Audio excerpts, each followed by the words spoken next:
we were starting to talk about misogyny, and it was your view that this podcast is misogynistic. Is that correct? I don't want to put words in your mouth. I think that a lot of the conversations surround discrediting misogyny and essentially criticizing women on a hypercritical lens. I mean, I'm not saying specifically you, but I would say, as you were saying, with the mass implication of media, I do think a lot of commenters or a lot of conversations are sparked in misogyny because it is a controversial topic, and it's a topic that can be very reactionary for women. Well, didn't you, when I asked the question earlier, didn't you just outright say, yeah, I think the podcast is misogynistic?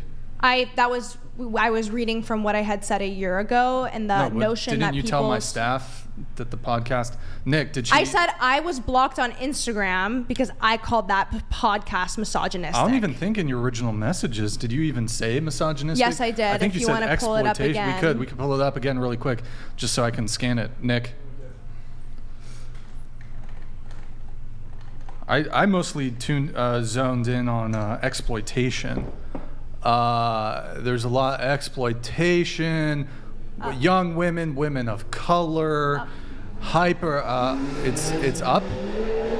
I don't know if I saw an accusation of actual misogyny. I'm sure my prospect of downplaying the woman experience was centralized around misogyny. Yes, so, that's correct. But correct me if I'm wrong, but I do think you indicated either behind the scenes, in messages, or even on the show that you view the podcast, I don't know if it's myself, as misogynistic.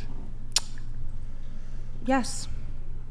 And then I think you did too? Yeah, I mean, can I ask you a question and you respond to it, engage with it like in good faith and so genuine? Well, allow me to ask a couple of my questions first, but you think that the podcast is misogynistic?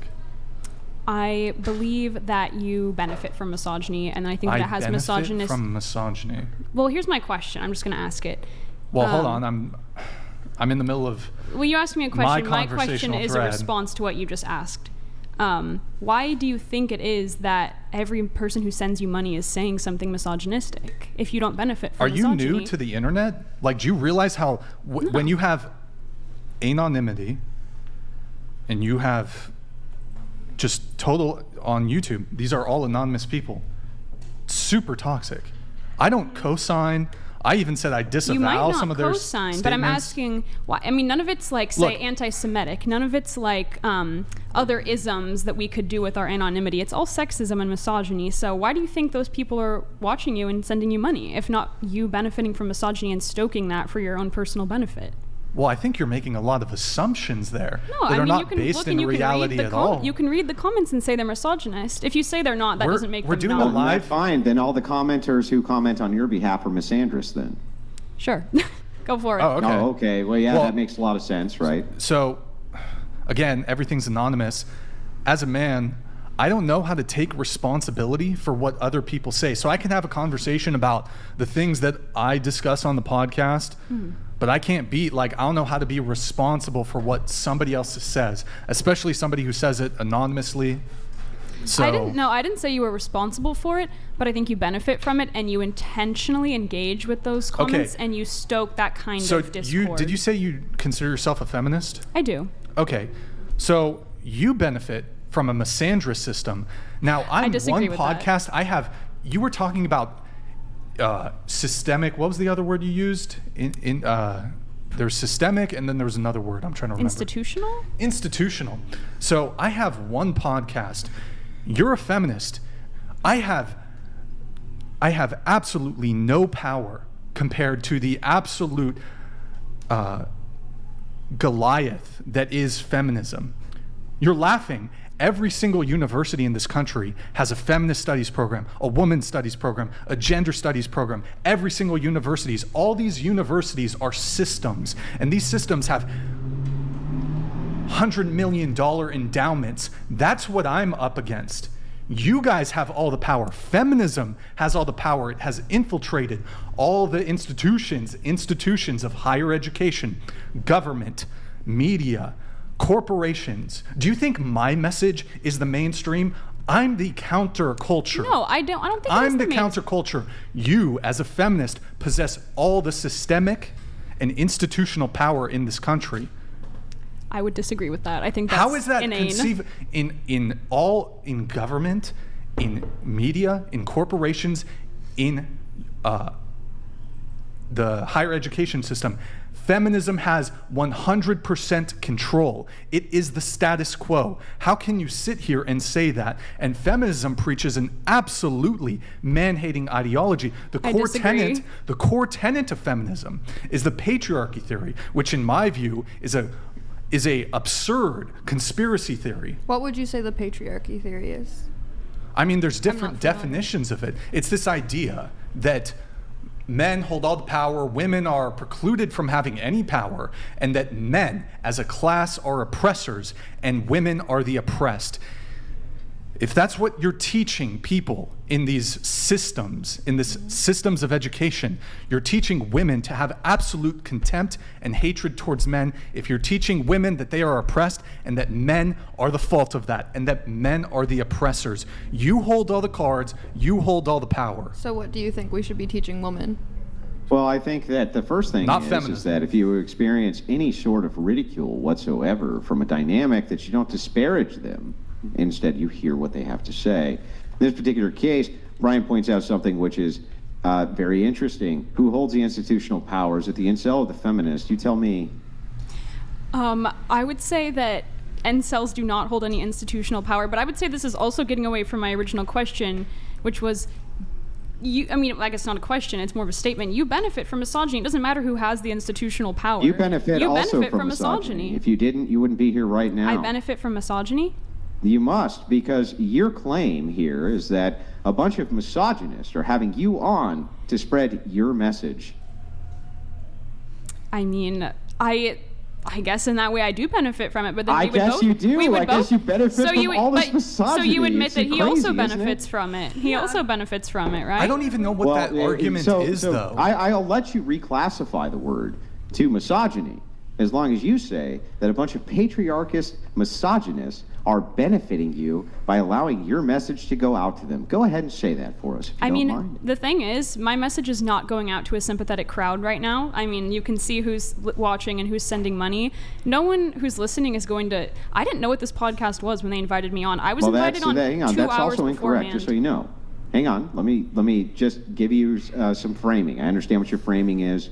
Steel manning it back. Hey, I understand, but I'm in a hostile crowd. But you're really not. You might be in a hostile crowd right now with the chat, which is currently right here. However, millions of people will likely see the clips that come off of this podcast, and you will get a sympathetic ear from that. And I also don't buy that you didn't know what this podcast was. I didn't. I'm sure that you seem like you're the type who's diligent and does your research. Are you not that kind? I don't watch podcasts. I don't know. You don't? So you just agree blindly to just whatever anybody offers you? Hold on. Yeah. Okay. Wait, yes? No. Did you just say yes? Would you like to move on, or would you like me to respond? No, I would like to just finish this real quick. I'm almost done. Okay, don't Andrew. mind. All right. That was a joke. I don't actually. No, okay, you don't actually. So you didn't do any of your due diligent research before going on a podcast. You didn't have no idea what was going to happen. You had no idea that this was a dating podcast, Andrew, where it's an adversarial relationship between the males and the females. You had no clue. No, it was marketed as a dating podcast, but I kind of just did it because it sounded fun. I mean, the fact that it's hostile is...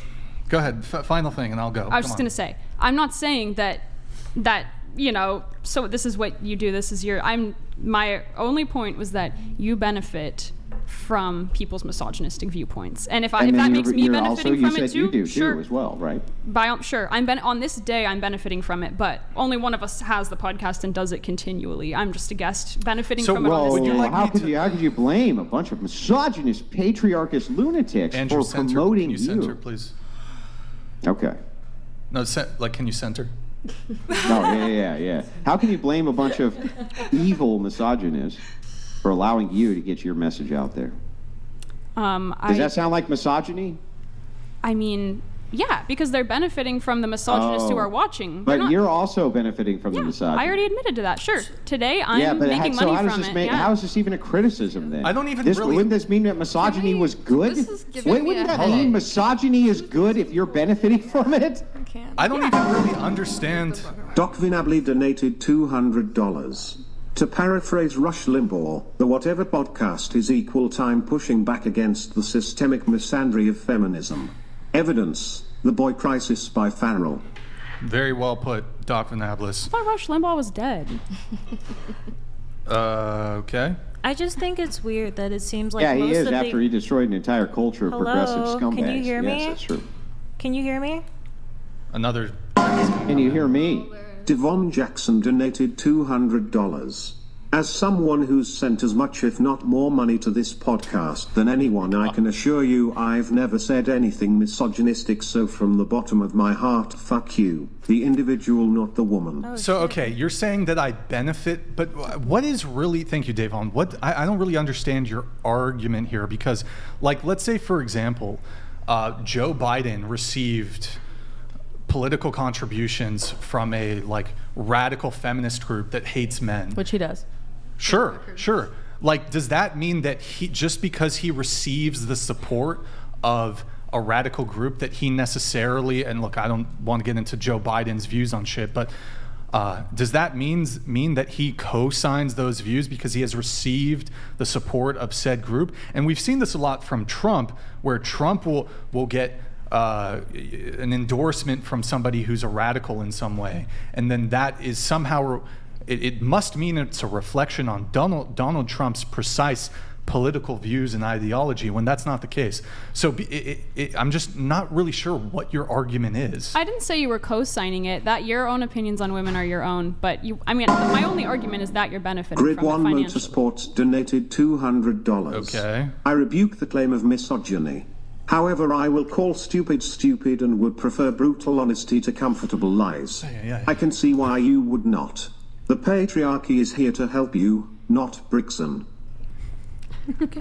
Thank you, Grid 1 Motorsports. Appreciate it. Okay, so you view the podcast as anyone here else think the podcast is misogynistic? I don't really watch it, so I am not able to determine that.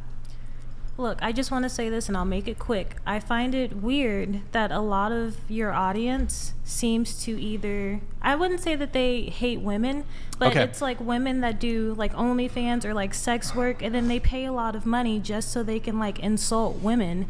And that's odd to me. I'm not saying what everyone else at the table is saying, but I'm saying that is weird and it's negative. Exclude the viewers, exclude the audience of the things that are discussed on the podcast. Do you view the podcast as misogynistic? No.